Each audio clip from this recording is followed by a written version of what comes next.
آغا خانیوں کی حقیقت کیا ہے؟ آغا خانی کون ہے اور اسماعیلی فرقے کے عقائد کیا ہیں؟ آج کی اس ویڈیو میں آپ دوست احباب کے ساتھ تفصیل میں ان کا ذکر کریں گے۔ اس سے پہلے کہ ویڈیو میں آگے بڑھا جائے، اگر آپ نے ابھی تک اردو میڈیا کو سبسکرائب نہیں کیا تو چینل کو سبسکرائب کیجئے، سرخ رنگ کے بیل آئیکن پر کلک کیجئے اور کمنٹ سیکشن میں اپنی قیمتی رائے کا اظہار ضرور کیجئے گا، اور اگر آپ لوگ اس انفارمیشن میں کچھ ایڈیشن کرنا چاہیں تو بھی کمنٹ سیکشن میں ضرور تحریر کیجئے گا۔ پہلے دوستو، آغا خانی شیعہ کی ایک شاخ ہے۔ سیدنا امام جعفر صادق رضی اللہ تعالیٰ عنہ کی امامت تک یہ سب ایک تھے۔ ان کے بعد اثنا عشریہ سے یہ فرقہ علیحدہ ہو گیا۔ یہ فرقہ سیدنا حضرت اسماعیل بن امام جعفر صادق رضی اللہ تعالیٰ عنہما کی امامت کے معتقد ہوئے۔ چنانچہ ابو زہرہ مصری المذاہب الاسلام میں لکھتا ہے کہ فرقہ اسماعیلیہ امامیہ کی ایک شاخ ہے۔ یہ مختلف اسلامی ممالک میں پائے جاتے ہیں، اور اسماعیلیہ کسی حد تک جنوبی اور وسطی افریقہ، بلاد شام، پاکستان اور زیادہ تر انڈیا میں آباد ہیں۔ کسی زمانے میں یہ برسر اقتدار بھی تھے۔ فاطمیہ مصر و شام اسماعیلی تھے، اور کرامتہ جو تاریخ کے ایک دور میں متعدد ممالک پر قابض ہو گئے تھے، اسی فرقے سے تعلق رکھتے تھے۔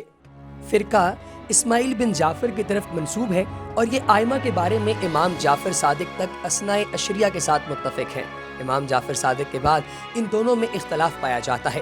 اثنا عشریہ کے نزدیک امام جعفر صادق کے بعد ان کے بیٹے موسیٰ کاظم کی امامت کے منصب پر فائز ہوئے۔ اس کے برعکس اسماعیلیہ امام جعفر صادق کے بیٹے اسماعیل کو امام قرار دیتے ہیں۔ ان کے نزدیک جعفر صادق کے بعد ان کے فرزند اسماعیل اپنے والد کی نسب پر بنا پر امام ہوئے۔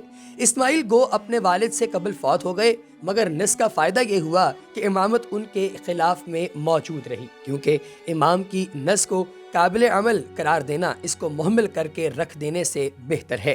اس میں تعجب کی کوئی بات نہیں، کیونکہ اقوال امام امامیہ کے یہاں شرعی نصوص کی طرح واجب التعمیل ہے۔ اسماعیل سے منتقل ہو کر خلافت محمد المختوم کو ملی۔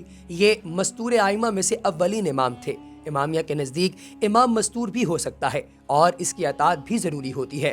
محمد مختوم کے بعد ان کے بیٹے جعفر مصدق، پھر ان کے بیٹے محمد خبیب کو امام قرار دیا گیا۔ یہ آخری مستور امام تھے۔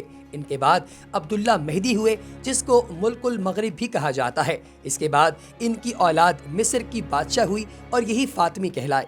اس کے بعد دوسرے فرقوں کی طرح شیعہ کا یہ فرقہ بھی سرزمین عراق میں پروان چڑھا، اور دیگر فرقوں کی طرح وہاں تختہ المشق ظلم و ستم بنا۔ انہیں فارس و خراسان اور دیگر اسلامی ممالک مثلا ہندو ترکستان کی طرف بھاگنا پڑا۔ وہاں جا کر ان کے عقائد میں قدیم فارسی افکار اور ہندی خیالات گڑبڑ ہو گئے، اور ان میں عجیب و غریب خیالات کے لوگ پیدا ہونے لگے، جو دین کے نام سے اپنی مقصد براری کرتے رہے۔ یہی وجہ ہے کہ متعدد فرقے اسماعیلیہ کے نام سے موسوم ہو گئے۔ بعض امور کے اندر محدود رہے، اور بعض اسلام کے اساسی اصولوں کو ترک کر کے اسلام سے باہر نکل گئے۔ اسماعیلیہ فرقے کے افراد پر ہندو برہمنوں، اشراقی فلاسفہ اور بدھ مت والوں سے ملے جلے، کلدانیوں اور ایرانیوں میں روحانیت اور کواکب و نجوم سے متعلق جو افکار پائے جاتے ہیں وہ بھی اخذ کے پھر ان مختلف النوع افکار و نظریات کا ایک معجون مرکب تیار کیا۔ ایسے لوگ دائرہ اسلام سے بہت دور نکل گئے۔ بعض اسماعیلیہ نے صرف واجہی حد تک ان افکار سے استفادہ کیا اور اسلامی حقائق سے وابستہ رہنے کی کوشش کی۔ دوستو، ان کے سب سے بڑے دائی باطنیہ تھے، جو جمہور امت سے کٹ گئے تھے، اور اہل سنت کے نظریات سے انہیں کوئی تعلق نہ تھا۔ یہ جس قدر حقائق کو چھپاتے تھے، اسی قدر عام مسلمانوں سے دور نکلتے جاتے تھے۔ ان کے جذبہ اخفاء کا یہ عالم تھا کہ خطوط لکھتے وقت اپنا نام نہیں لکھتے تھے۔ مثال کے طور پر رسائل اخوان المزانیہ باطنیہ کی کاوش قلم کا نتیجہ ہے۔ یہ رسائل بڑے مفید علمی معلومات پر مشتمل تھے، اور ان میں بڑے عمیق فلسفے پر خیال آرائی کی گئی۔ اسماعیلیہ کو باطنیہ یا باطنین بھی کہا جاتا ہے۔ اسماعیلیہ کو یہ لقب اس لیے ملا کہ یہ اپنے معتقدات کو لوگوں سے چھپانے کی کوشش کرتے تھے۔ اسماعیلیہ میں اخفاء کا رجحان پہل جو روح ستم کے ڈر سے پیدا ہوا، اور پھر ان کی عادت ثانیہ بن گئی۔ دوستو، ان کے بہت سارے عجیب و غریب قسم کے کنسیڈریشن بھی ہیں۔ دوستو، اسی طریقے سے جن لوگوں نے امام جعفر صادق کی شہادت کے بعد امامت کو حضرت اسماعیل کی نسل میں مان لیا، تو آگے چل کر ایک وقت آیا جب ان اسماعیل کی اولاد میں سے ایک شخص مہدی کو مصر میں خلافت ملی، جہاں اس نے خلافت فاطمی کی بنیاد رکھی۔ یہ خلفاء بہت شان و شوکت سے وہاں حکمرانی کرتے رہے۔ قاہرہ شہر اور جامعۃ الازہر کی بنیاد انہی اسماعیلی خلفاء نے رکھی، اور اس وقت تک یہ باعمل قسم کے شیعہ تھے، لیکن اثنا عشری نہ تھے۔ ایک نسل میں ان کے ہاں خلافت پر جھگڑا ہوا، مستعلی اور نزار دو بھائی تھے۔ مستعلی کو خلافت ملی، لیکن لوگوں میں دو گروہ ہو گئے، ایک نے مستعلی کو امام مان لیا اور ایک نے نزار کو مان لیا۔ مستعلی کو ماننے والوں کو مستعلیہ کہا جاتا ہے اور آج کل کے بہرا ہے، اور نزار کے ماننے والوں کو نزاریہ کہا جاتا ہے، جو آج کل کے آغا خانی ہیں۔ لیکن چونکہ خلافت مستعلی کو ملی تو نزاری فرار ہو کر ایران آئے اور قزوین نامی شہر کو اپنا ٹھکانہ بنا لیا۔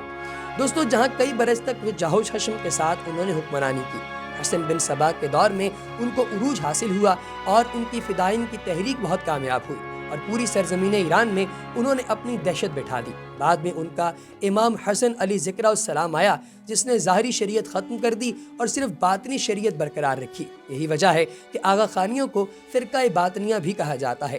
آغا خانی ایک طویل عرصے تک ایران میں مقیم رہے۔ ان کے امام کو آغا خان کا لقب بھی ایران کے قاجاری حکمران نے دیا تھا۔ شاہ ایران نے آغا خان کو کرمان کے قریب محلات نامی جگہ پر ایک وسیع جاگیر بھی عطا کر رکھی تھی، لیکن انگریزوں کی تحریک پر آغا خان اول نے ایرانی قاجاری سلطنت کے خلاف بغاوت کر دی۔ لیکن جب اس کو شکست ہوئی تو بھاگ کر ہندوستان میں پہلے سندھ اور پھر بمبئی شفٹ ہوا۔ انگریزوں نے ان کو سر کا خطاب دیا اور بہت عزت و تکریم کی۔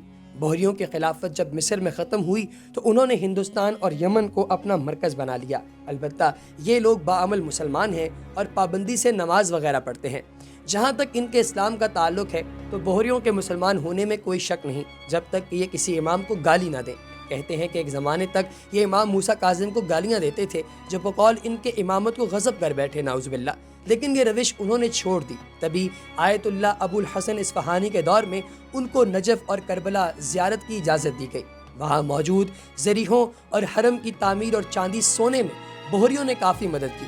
دوسری طرف آغا خانیوں کا اسلام اس لیے مشکوک ہے کیونکہ یہ ضروریات دین میں سے کئی چیزوں کے منکر ہیں۔ نماز کے بارے میں تو ہم نہیں کہہ سکتے کیونکہ یہ نماز سے انکار نہیں کرتے، لیکن نماز کا طریقہ ان کا الگ ہے۔ جو چیز ان کے اسلام کو مشکوک بناتی ہے وہ یہ ہے کہ یہ حلول کے عقیدے کو مانتے ہیں۔ ان کے مطابق اللہ کا نور علی علیہ السلام میں حلول کر گیا اور علی علیہ السلام کا نور ان کے ہر امام میں آتا رہتا ہے، اور ان کے حساب سے پرنس کریم آغا خان اس وقت کا علی ہے۔ اور جب یہ لوگ یا علی مدد کہتے ہیں تو ان کی مراد ہماری طرح مولا علی نہیں ہوتے بلکہ پرنس کریم آغا خان ہوتے ہیں۔ لیکن ہمارے لوگ خوش فہمی کا شکار ہوتے ہیں اور ان کی دیکھا دیکھی انہوں نے بھی سلام کے طور پر یا علی مدد کہنا شروع کر دیا۔ آغا خانیوں میں ایک اور خرابی یہ ہے کہ وہ معاد جسمانی کے منکر ہیں، یعنی ان کے نزدیک میدان حشر، پل صراط، جنت و جہنم ان کا کوئی ظاہری وجود نہیں بلکہ یہ کنایا ہے، اور ان کا عقیدہ ہے کہ ہم اس جسم کے ساتھ حشر کے دن نہیں اٹھائے جائیں گے۔ معاد جسمانی ضروریات دین میں سے ہے اور جو اس کا قائل نہیں تو اس کے اسلام پر حرف آتا ہے۔ اس کے ساتھ ہی ہماری آج کی ویڈیو کا وقت ختم ہوا چاہتا ہے دوستو، اگلی ویڈیو میں انشاءاللہ آپ سے پھر ملاقات ہوگی، تب تک کے لیے دیجیے اجازت، اللہ حافظ۔